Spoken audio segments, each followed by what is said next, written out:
This is John Byrne with Poets and Quants. Welcome back to Center Court.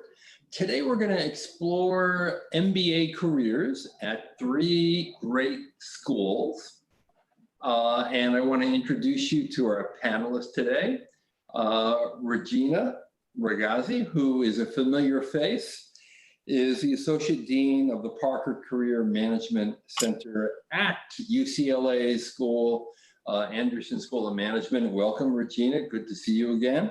Thanks, John. Great to see you. And we have from Notre Dame, the Mendoza College of Business, Tara Taylor, who is Associate Director of Graduate Business Career Development. Welcome, Tara. Thank you. So good to see you. And from Atlanta, we have the Goizueta Business School at Emory University, Maureen Mannion, who is the Assistant Dean and the Executive Director of Graduate Career Management. So Maureen, not only should I welcome you, but I should congratulate you on an excellent employment report. We just posted a story yesterday on Emory's report, 99% employment rate, really nice number. Got to be really proud of that. Yeah. And you're early out with your employment report. A lot of those numbers are still being put together. Wow, that's pretty darn good, huh? Yeah, it was an exciting year, exciting results. I'm really proud of all the students, the class of 2021, to work through all of the crazy issues with the pandemic. They really did a great job. I'm really excited for my team. They worked really hard working with our employer partners. So it was a really great year. We're really proud of our results. Thank you. And Regina, I'm sure the results at UCLA are equally impressive, even though they're not quite out yet. But tell us a little bit about it. What's the MBA market like right now? I'm not going to press you on what your stats are because they're not out, but what's your sense of the MBA market? It's very strong, right? Hot. Absolutely. I like that. We saw one of our best years ever as well. And I think you can attribute that to a number of things. I just think the economy warmed back up very quickly, but you've also got what some are calling the great attrition and others are calling the great resignation. People are just resigning from jobs, which is leaving a lot of open spaces, and a lot of companies are finding they need employees. So they're out racing, looking for them. And we saw the effects of that. And that was wonderful for us. Not so wonderful for the companies, but great for us. Tara, are you seeing the same thing at Notre Dame? Absolutely, we are as well. And I will have to echo that we've seen our best since over the past few years. And we're definitely benefiting from the same things, and we expect it to continue. Yeah, if anything, and it has been noted, I mean, all across the economy, the labor shortage. And that's actually true even at the high-end professional level with those from prestigious universities with MBA degrees. So it's a very hot, I'll use your words, Regina, job market. And for people who are watching now, most of them are either about to enter an MBA program or are in consideration phase. They're either applying this year or they will apply soon. And I wonder, I know it's hard to be a forecaster, to take the crystal ball out and say, what's it going to look like 2 or 3 years from now? And rather than ask that, I'll ask you this. Why has the MBA degree remained so valuable for so many years as a great tool for a fantastic career? Regina, why don't you start? Sure thing. And John, you and I have talked about this in the past. I don't think that the benefits of the MBA will ever actually die, because you come into school, you've got 2 years to take all of these core classes. So whatever your background was, you're now going to get exposure to human resources and finance and marketing and operations, strategy, statistics, all of these great things that give you a wonderful foundation. I love that because then it's a launching pad for the rest of your career. But beyond that, is that you're building this network. And that is what somebody who doesn't have a business school degree will not have. You've got your class, the class above you, the class below you, and then you've got the entire alumni network, no matter what your school is.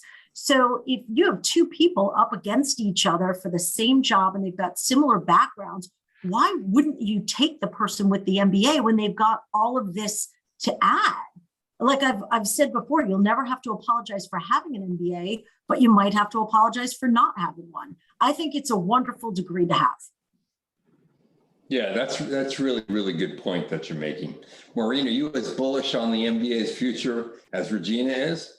Oh, absolutely. I completely agree with Regina. I know that people talk about master's programs popping up, but it's true. The MBA really teaches students to integrate all the different functions and to work on a team and to be able to problem solve and to be able to take that to their, whether it be an internship or their first job post-grad, and really make a difference. So I really think I'm very bullish on the MBA, and I think that it's going to continue to grow, even as other master's programs grows. I think there'll always be a need for an MBA.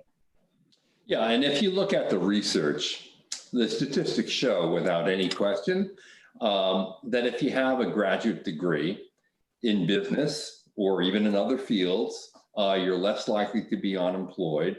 You're more likely to be employed. You're more likely to make more money. You're more likely to have jobs that you love as opposed to just a job. In fact, you're less likely to have a job and more likely to have a career that you can pour yourself into and make a meaningful contribution. And that's just the facts. It's as simple as that.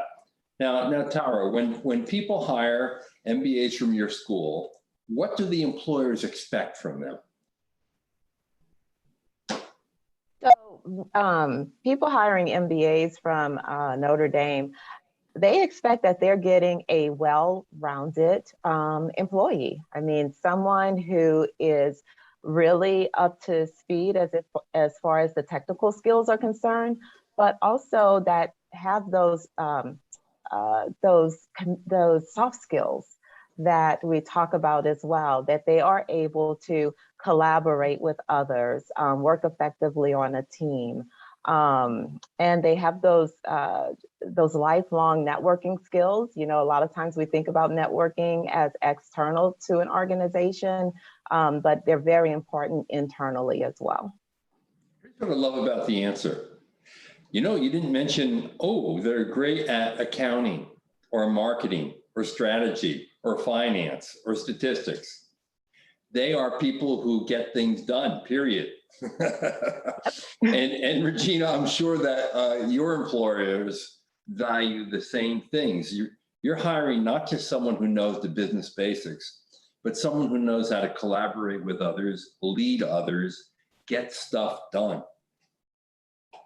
That's the most important thing. I think the collaboration and if you have a school, and I think all three of the schools represented here are schools that are known for their collaboration. We use the words share success. And we think that's one of the big things one of the big reasons people like Anderson students is that we share success. We're not out there just only trying to do things autonomously, although we're able to do that, but we are able to work not just in teams, but in very diverse teams, and appreciate all of the members of the team and what they bring to the table. And I think that's another skill that you get out of MBAs. I think the way that MBA programs are set up, they do teach people to work in very different, diverse teams. And I think that's super important, and it's going to be very important going forward. The other thing I think, and this is always worth mentioning, and it's a favorite kind of note that I like to sound about MBA programs is this. If you go to a business school, it's unique in this one way. A business school doesn't consider its job done when they hand you a diploma. It considers its job done when you get the job that you want and the career that you want. And that is unlike any other school in the academy, any other college. And that's what makes business schools so powerful. That's why the MBA degree is the most popular graduate degree in America. That is why the undergraduate business major is the most popular major. It's because you get a job when you finish your program. And that's an important piece of the puzzle. Higher education is not cheap. It's very expensive. And to know that you're going to have an ROI on that education and your ROI is going to start immediately is really an important part of the puzzle. Maureen, I wonder how the career trends are changing for MBAs. You know, we've seen in the last, I'd say 10 years, a big increase in the number of jobs available in the technology industry for MBAs. We're starting to see an uptick in the healthcare field. What else have you seen in the last 3 to 5 years in the employment outlook for MBAs? Well, from a Goizueta perspective, I would say that we continue to see growth in consulting. This year, we've seen more students move into consulting.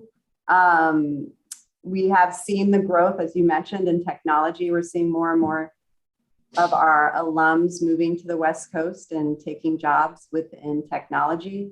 We've also seen some students interested in marketing analytics, moving a bit away from the traditional brand jobs, interested in getting into the data and learning more about data and how to shape decisions with data and working in marketing analytics. And as you mentioned, we've certainly seen students interested in healthcare and solving some of these issues within the healthcare system.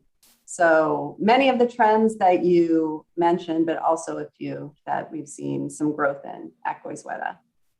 And Tara, a lot of people think, you know, an MBA degree is for those who want to enter business and not anything else. And I've seen a lot of graduates that decide they're going to pursue a career in government, in education, in the nonprofit sector, with an NGO. And the MBA in more recent years has almost become an all-purpose degree. Are you seeing that in the interest of your graduates? Yes, we definitely are. We are seeing, so with the graduates, but also with the incoming students who have an interest in working in nonprofits, and some of them have an interest in working with organizations that are focused on corporate social responsibility as well. And that's something that I think we're going to see more and more of in the future. Because even in mainstream business, you're seeing more people in finance become interested in social impact investing.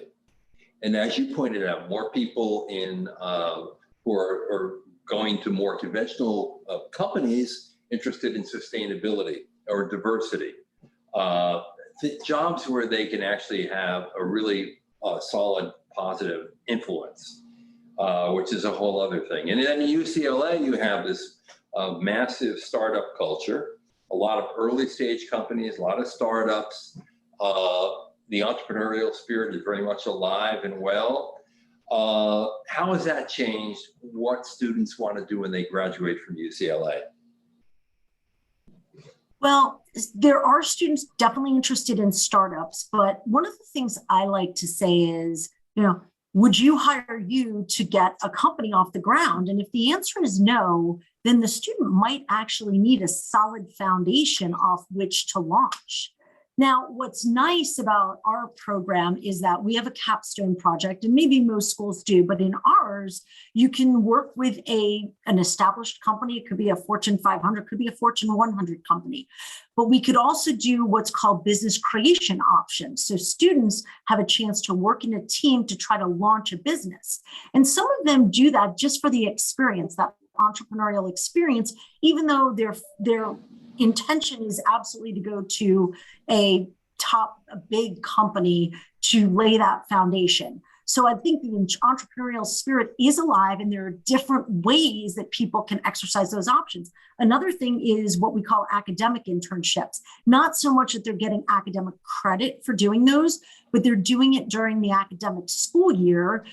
So generally speaking, for first years, we don't encourage that they do that until late in the fall quarter, but plenty of students do 2 or 3 academic internships. So it's a given if you want to get into the entertainment industry. It could be a given in real estate or investments But if people just, it's a great way to get something on your resume. If you can go to a startup and they allow you to put product manager on your resume, all of a sudden you're a product manager and you're a lot more desirable for a big company to become a product manager. So it allows people to pivot into a new industry, new function. So that's a great way that we're leveraging the entrepreneurship around us. We actually also have an accelerator right at Anderson. So students have an opportunity to work with companies coming through the accelerator, or they can bring their own companies into the accelerator. And that could be part of the business creation option. It could just be something they're doing outside. And we also have plenty of business plan competitions and a lot of classes, entrepreneurship as one of the areas of focus on the academic side. Yeah, and Regina, I'm glad you mentioned the fact that many people use an MBA to pivot in their career. The vast majority of people who go into business school are seeking some sort of transition. Some people want to change functions. Some people want to change industries. Many people want to change companies. Many people even want to change geographies. And some people even want to do the triple jump and change three things all at once. So I want each of you to tell me what you think makes the MBA an ideal tool for someone to make that transition. So what is Goizueta doing in terms of career development to help smooth the path toward a transition to something new? Well, we do quite a few things. One thing that we require all of our students that are looking for a career change, and actually all of our students looking for using our resources to move forward their career, is we have a professional development class where we are teaching the students skills they need to be successful in the MBA job market, but also we are learning more about the student, trying to understand what their strengths are, what they would like to do, what opportunities there are out there to match with them. So we take a very individualized approach. Each of the students, each of our Goizueta family, when they come in, they're matched with a coach, and the coach really gets to know them to help them understand how they can make that change or how they can make that switch. We work very closely with our program office too to make sure students are thinking about the right courses to take, that they're also they're moving outside what they're comfortable with, so that they are able to explore some of those areas, especially those areas if they want to make a change or a switch. We also have a program quite similar to what Regina was speaking about called Impact, where students during their first year are grouped and paired with a client where they get a real business problem and they are able to work on the problem, put together recommendations, present to a client. So they're getting some of that real world experience. And oftentimes when students go through that class, they understand, oh, I didn't really think that I could be the finance guy, or, oh, I didn't really think I was that interested in this industry. And that allows them to sort of open their mind and think outside of whatever they planned, you know, the day when they came in, or what they put on their entrance survey or their application when they came in, that they're able to sort of explore and understand if they want to make that switch, that double switch or triple switch, as you said. So they have a lot of chance to explore. I know one of the big surprises that many entering MBAs have is how quickly they start to interact with potential employers. For many, it's kind of a shock. You come on campus, you get thrown into the core curriculum after some sort of orientation, and within 6 weeks, there are companies that are visiting campus. Now it's probably all virtual, but still, it means that you have to meet and engage with people who could very well decide to offer you an internship that could lead to a full-time job offer. So I wonder how early on you intervene with these students, maybe even before they hit campus, to help shape the career development journey that they're going to go through as MBAs. At Notre Dame, what does that look like? So we do connect with our students pre-arrival, and as they are confirmed, we are reaching out to them to have a career coaching session with them to help to better understand what their goals are, what their career goals are, why are they pursuing an MBA, and what do they expect to get from an MBA. And some students are very certain as far as the direction that they're going. And there are others, like you mentioned, who are making a pivot, and some are unclear. And so we do have a career coach that's also focused on the discernment process to really work with those students to better understand them and help them to explore a little bit more. And then we have a career leadership course also once they get on campus, where we talk about things like we give an overview of the marketplace. We get into interviewing skills, networking, creating your pitch, all of those things that they can utilize to execute a successful job search. And even during that time, if they're unclear, they still have the discernment coach as a resource to really help them to gain that clarity. I have to say, having covered business schools for many, many years, back to 1988, I hate to say it's been that long. It's remarkable to me the amount of resources that have been pulled into career development at the business schools.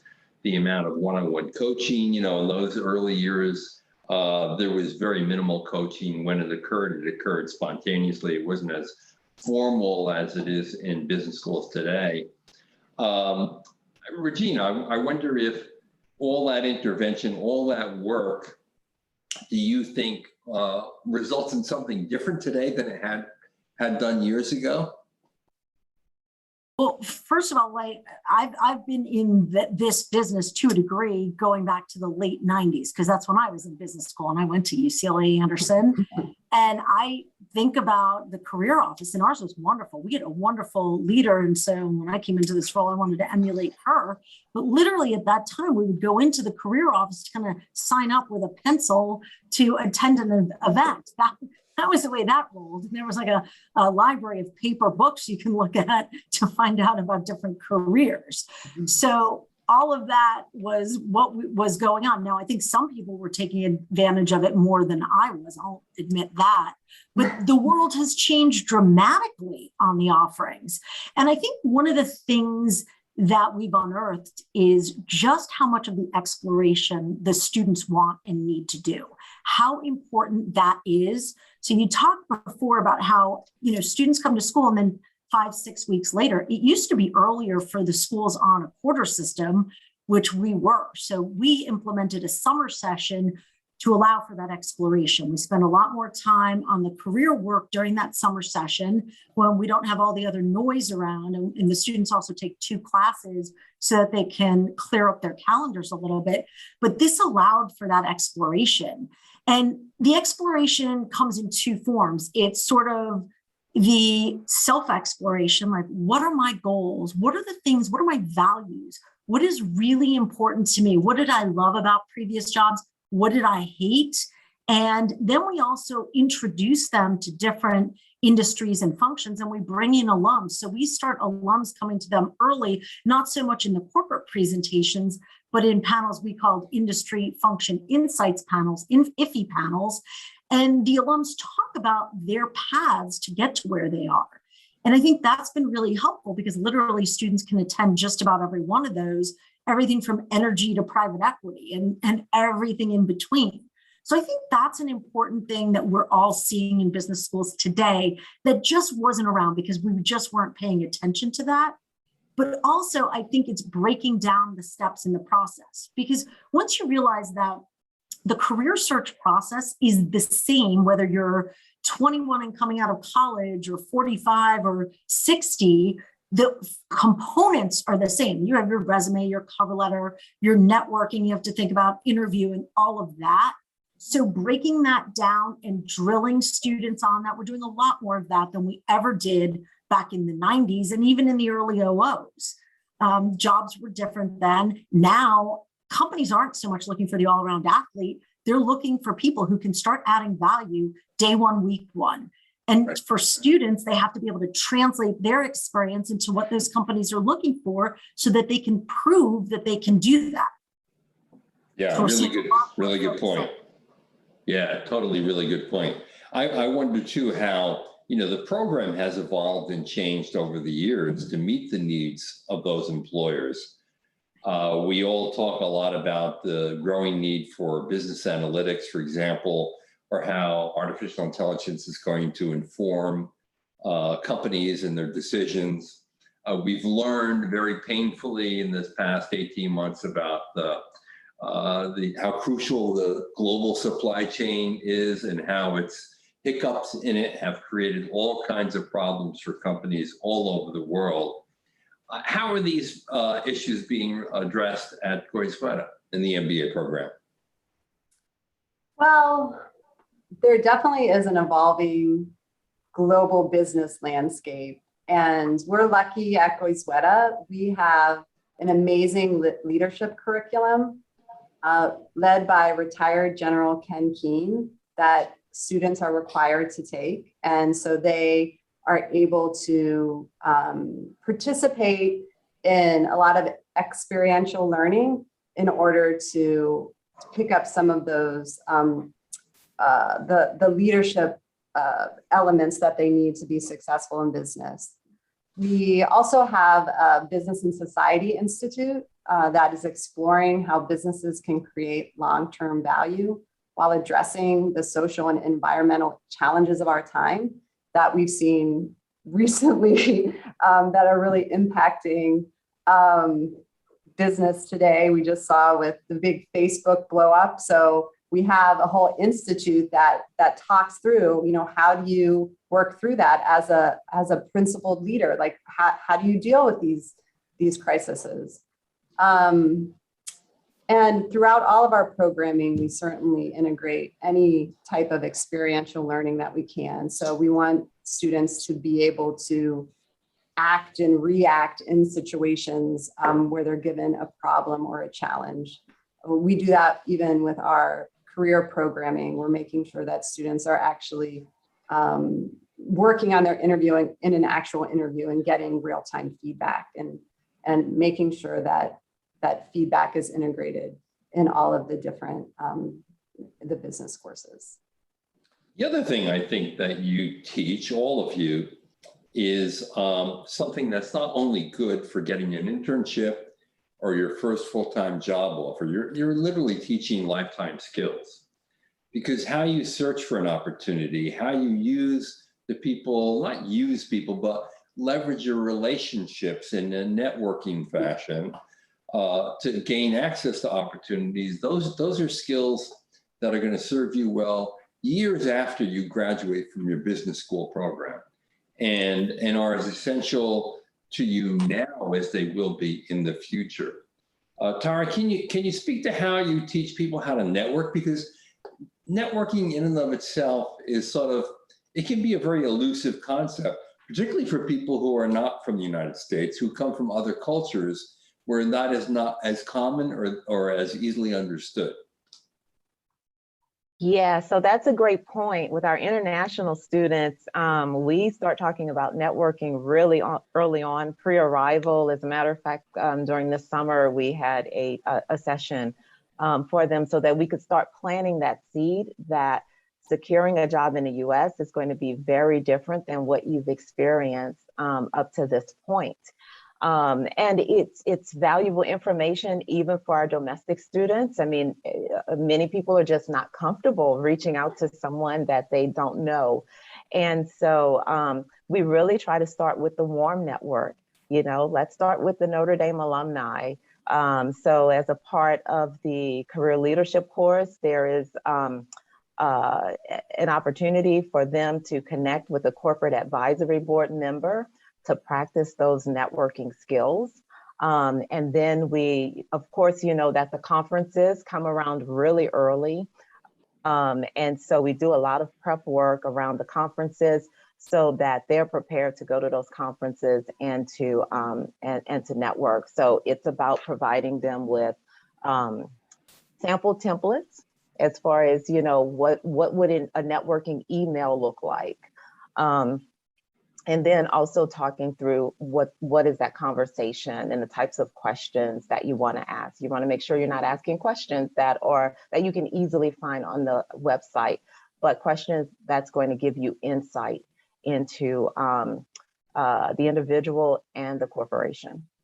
That's great, because you're kind of taking the awkwardness out of those initial conversations. And let's face it, for many people, it does feel a little awkward, but giving them guidance, holding their hand through that process, it's got to help immensely.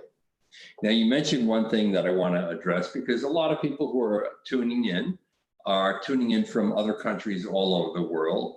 We have a very global audience. 35% of all of our people are from outside the United States. And many of those people come to the United States for a high quality MBA education, but also to relocate and to find that opportunity in the US that allows them to live here. What should they expect, Regina? Well, I think Tara touched on this. I think you touched on it when you asked the last question. It's, first of all, they have to understand how important networking is, right? So they have to expect that the bar is raised. And I think all students have to do this, domestic and international, like the bar is raised when you're in an MBA program.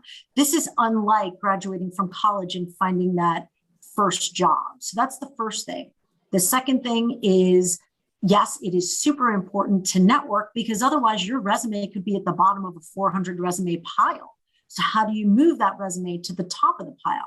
Now, that's where it's a little bit different for international students, because a lot of them come from cultures where grades count more than anything else. So if you have the top grades in the class, you're going to move to the top of the pile. And that just isn't the case here. In some industries, as we all know, grades are important. They'll ask grades, but in other industries, they'll never even ask. So it's about that likability factor. I say to the investment banking students, likability is 85% of this. And the other 15 is technical, and you darn well better nail that technical aspect. But if somebody is going to be sitting next to you 23 hours a day and they decide they don't like you, you will not get hired. So it's that compatibility. And some students sit and they watch a lot of TV, or just to understand the US culture, they get involved in sport. They pick a sport that they'll like, they'll go to the UCLA football games just to understand that whole culture. And that's really important. So sometimes it takes students a little longer to turn the corner on that. And what we try to do is leverage alums and second-year students, people that they feel like they can associate with, to help drive that message home. And we need to do it, because just hearing it from us isn't enough. But there's another part to this. A lot of companies are reticent to hire international students because of the H-1B process, or going straight to green card in some cases. And that can be a very complicated process. So I'm sure every school works with a lawyer that they bring in to talk about the legal side of that. That's an additional element that domestic students don't have to worry about. So it's really important for the international students to know that that element is there, and it's going to take time, and you have to be mindful of deadlines. Those are really important, or you will not find yourself working in the US. So there are a lot of components here. It's like trusting the process, but also like leveraging things that are different and new, but keeping in mind things that if you don't check the boxes, you will not be able to stay here. Yeah, really good point. And another really added value to a two-year MBA program is that internship. And internships, I think there's a direct correlation when you look at the schools that have the highest employment rates 3 months out of school. They tend to be schools that are very successful at converting internships into full job opportunities, and the students welcome them and accept them. Now, I'm wondering, out of that 99% rate that Emory just posted, what that conversion rate looks like off those internships in the summer. Off the top of my head, John. No, that is a great point to make. Yes, we certainly look at employers and build relationships with employer partners that use the internship as a tool for the full-time job offer. So we're hoping that we're sending at least 90% of our students into an internship that could turn into a full-time offer. And it's really up to the student to show their day one readiness and to, be there day one in their internship and show what they've learned in their first year of the MBA program and convert that into a full-time offer. So, and I know that there are certain industries that actually would prefer that they get a taste of you through an internship. And that's sort of a necessary ingredient before they offer you a full-time job. So I know that's true in certain banking situations where, frankly, they won't hire you unless you've done an internship with them and they've had a chance to work with you and get to know you well over those summer months. And this is also why, in many cases, a 2-year MBA program has extra value. Many people may not know that out there. Yes, that's a great point. We have both a 1-year and a 2-year program at Goizueta, and there are definitely opportunities in the 2-year program that you likely won't find in the 1-year program, because the companies do like to look at the students over the summer to see if they're a fit with the culture and offer them a full-time offer. So, and I know JP Morgan Chase is one of them because they've told me that themselves. Oh, okay. Tara, here's a good question, I think. What do you wish incoming students knew about the career development process in your program that they may not know? That's a great question. I really wish that they knew that it's going to take as much work as their coursework, the classes that they're in. And they really need to carve out time and make it a priority.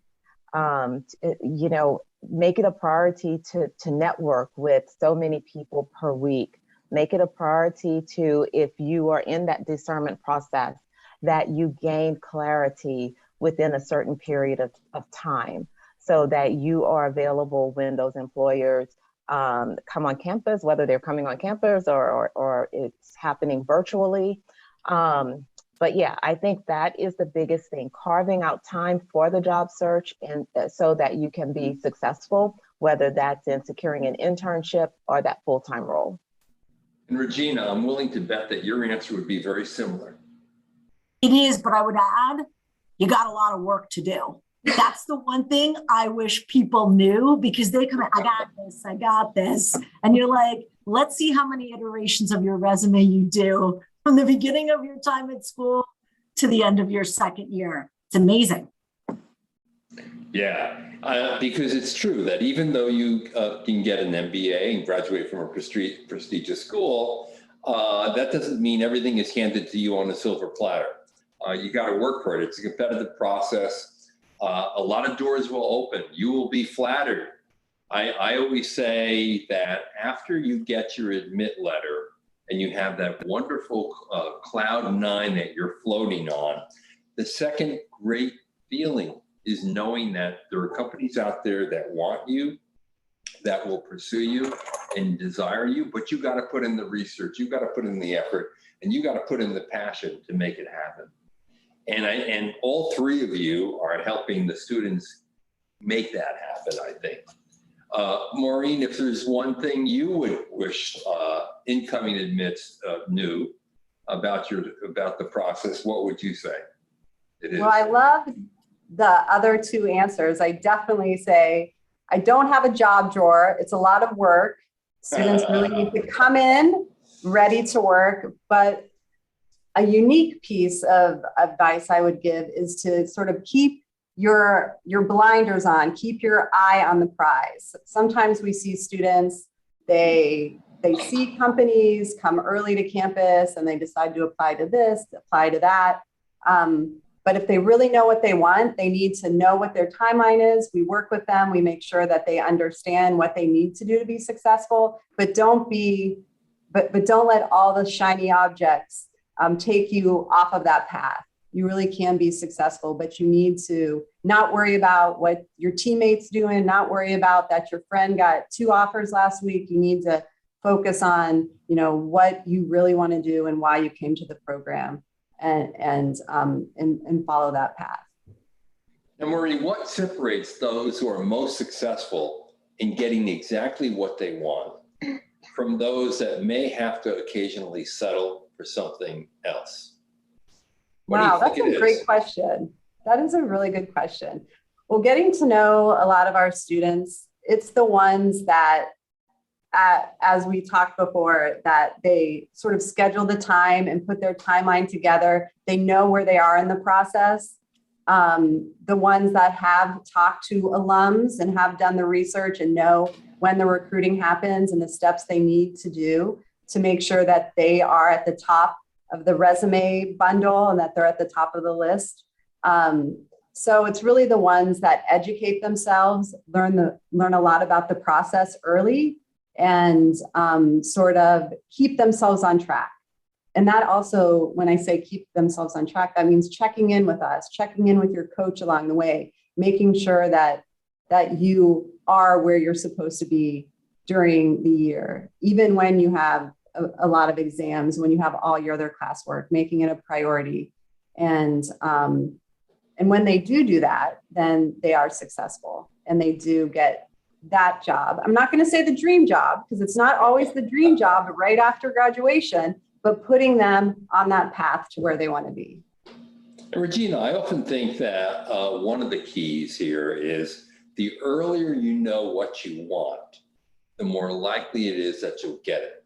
So getting on track in the beginning, as early as possible, is like a key to having a successful outcome. Do you agree with that? It is. It is, but not everybody is there. And so the question then becomes, are you willing to spend the time to really dive deep and think about yourself and your values, things we've already talked about, but really learn about these industries to see if your background's a good fit, your personality is a good fit, et cetera. But I think one very important thing, the thing that can really make people successful, is if they are coachable. If they sit there and refuse to take feedback from people, that's very, very tough. And I think anybody industry-wide who does what we do would tell you that. Can we interview for coachability in the admissions process? Right. That's a really good point. I mean, the resources are there. People are there willing to help you every step of the way. You got to sign up and be fully available yourself and present and make it happen. That's as simple as that. Tara, last words. What's your advice to applicants out there who are considering Mendoza? My advice is to, I guess similar to what I said before, I mean, really understand why they want to pursue the MBA and what they're looking to get out of it. I think whether it's Mendoza or any program, by going through that thought process, you're going to choose the right program for you. Yeah, that's really true. And it should be an introspective process. I mean, I think that most admissions offices on the front end require applicants to tell them, okay, why the MBA, why now, and why our school? And those are like key questions that if they're not asked blatantly on the application or through an essay prompt, they're definitely asked during an admissions interview. And the answer to those questions are important. They really are. And I know at Emory and Goizueta, you actually sit on the admissions committee, and that's been true for a long time. Regina, do you have a representative on the admissions committee as well or not? We don't. We've talked about it in the past, and we figured we're putting our time into the students once they get here. But I think there is something to be said for that. I think it could be a great move, and I'd love to talk to Maureen more about what that means and what that looks like. And so, good thing she and I are pals, because I can ask her that. I mean, the other aspect of that is even if you're not sitting on the committee, The truth is, and I've sat in many admission committee meetings as a fly on the wall. I know that when there's any question about whether or not the admissions committee can fulfill a person's desired career path that's stated in the admissions materials, if there's any question at all, they always consult the career development people. For sure. Yeah, because the last thing you want to do is admit anyone who you really know you can't fulfill their dream.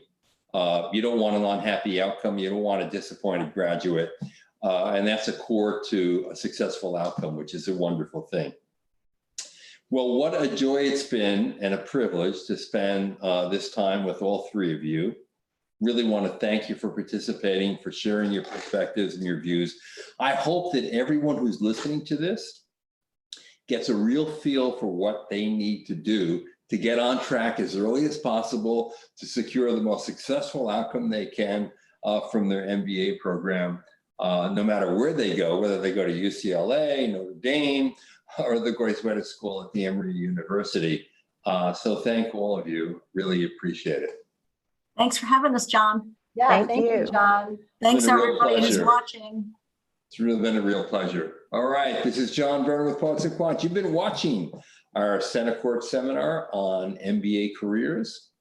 We'll be continuing the series tomorrow, so join us then. See you then.